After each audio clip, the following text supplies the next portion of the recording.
এই মুহূর্তের সব থেকে বড় খবর, এবার বিজেপিকে ভোট দেওয়ার আবেদন বাবুল সুপ্রিয়র।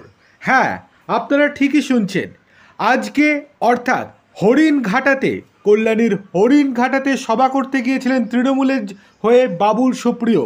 সেখানে গিয়ে এমন কাণ্ড ঘটালেন বাবুল, যেটা ঝড়ের বেগে চারিদিকে ছড়িয়ে পড়ল। হরিণঘাটার সভায় মুখ ফসকে বিজেপিকে ভোট দেওয়ার বার্তা দিলেন তৃণমূল নেতা তথা রাজ্যের মন্ত্রী বাবুল সুপ্রিয়। বনগাঁ লোকসভা কেন্দ্রের তৃণমূল প্রার্থী বিশ্বজিৎ দাসের হয়ে প্রচারে গিয়ে তিনি ভোটারদের ৩ নম্বর বোতাম টিপে বিজেপিকে ভোট দেওয়ার আর্জি জানান। যদিও পরক্ষণেই নিজের ভুল সংশোধন করে নেন বাবুল। তারপরেই বলেন ২ নম্বর বোতামটা অর্থাৎ বিজেপিকে ছেড়ে তৃণমূলকে ভোট দিন, ৩ নম্বর বোতাম টিপে তৃণমূলের বিশ্বজিৎকে জয়ী করুন। কিন্তু ব্যাপার হচ্ছে, বাবুল সুপ্রিয় সত্যিই কি মুখ ফসকে বলেছেন? তার কারণ হচ্ছে, মুখ যদি নাও ফসকে বলে থাকেন, সেক্ষেত্রে মঞ্চে আরও একটি ঘটনা ঘটে। ওখানে তৃণমূলের পঞ্চায়েত প্রধান উপস্থিত ছিল।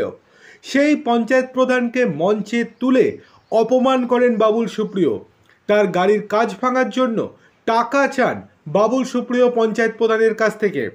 অন্যদিকে আরও একটি ঘটনা, হরিণঘাটার যে মাঠে বাবুল সুপ্রিয় সভা করছিলেন, সেই মাঠ ছিল একেবারেই জনশূন্য।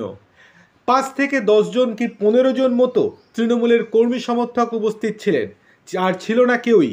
কোনো রকম বিশাল জনসমর্থন পায়নি ওখানে, বা বিরাট একটা সভা হচ্ছে এই রকমটা বারংবার ঘোষণা করা সত্ত্বেও সেখানে লোকের কোনো রকম আনাগোনা ছিল না।